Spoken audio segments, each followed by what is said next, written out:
नमस्कार, स्वागत आहे तुमचं आपल्या रेसिपीमध्ये. आणि आज मी बनवलेली आहे मस्त अशी तिळाची बर्फी. तर त्यासाठी लागणार आहे आपल्याला तीळ. तर तीळ घेतलेले आहे 100 ग्रॅम. हे गावठी तीळ घेतलेले आहेत मी. आणि आता ते भाजून घेणार आहे. लो गॅसवरती भाजायचे आहेत एकदम. आणि साधारण 2 मिनिटासाठी हे भाजून घ्यायचे आहेत. भाजल्यानंतर एका प्लेटमध्ये ते काढून घेणार आहे मी.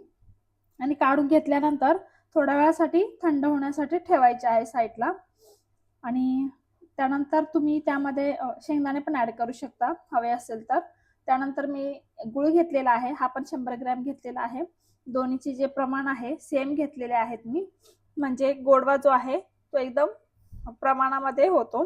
त्यानंतर जो गुळ आहे त्यामध्ये थोडीशी पाणी टाकून मी तो मेल्ट करून घेणार आहे. तर त्याचा पाक जो आहे तो करायचा आहे थोडासा. त्यानंतर हे जे थंड झालेले तीळ आहेत ते मी मिक्सरच्या भांड्याला लावून वाटून घेणार आहे. म्हणजे एकदम जाड नाही ठेवायचे आणि बारीक पण नाही करायचे. तर अशा प्रकारे ते करून घ्यायचे आहे. नंतर आपला जो पाक आहे तो लो गॅसवरती करून घ्यायचा आहे. गुळ जास्त गोड नसतो म्हणून सेम प्रमाणामध्ये मी त्याचं जे प्रमाण आहे ते घेतलेलं आहे. त्यानंतर 1 चम्मच तूप घेतलेला आहे साजूक त्यामध्ये.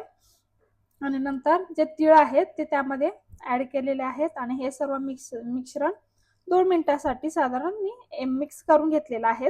आणि बघू शकता ते नंतरून ड्राय होतं. आणि हे 2 मिनिटं झाल्यानंतर थोडंसं क्रिस्पी झाल्यानंतर ते मी थंड म्हणजे काढून घेणार आहे खाली. तर काढल्यानंतर बघू शकता तुम्ही एका प्लेटमध्ये मी ते अशा प्रकारे झालेलं आहे हे. आणि हे काढून थंड होण्यासाठी थोडा वेळ ठेवायचं आहे. आणि नंतर ते सेट करायचं आहे. तर जसं तुम्हाला हवा असेल तसं शेप देण्यासाठी त्यामध्ये तुम्ही याचे लाडू पण करू शकता. तर मी अशा प्रकारे सेट केलेला आहे, बघू शकता थंड झाल्यानंतर. आणि आता हे कट करून घेणार आहे मी. तुम्हाला जसं शेप हवा असेल तसं स्क्वेअरमध्ये किंवा शंकरपाळीसारखा.